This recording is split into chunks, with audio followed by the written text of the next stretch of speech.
After long, effectual struggles, unitedly tackling all odds, passing with flying colors, only a little away from their dream jobs, the real shifting happens. Few glide into their goals with a strong determination. Others are caged, tagged as housewives.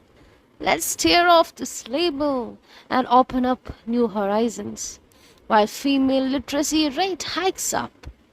To our dismay, the female workforce shrank, reflecting not only unemployment but imprisonment inside the most serene sanctuary.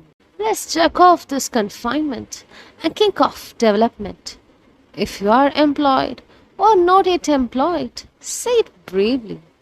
Never stick to the term which weighs you down.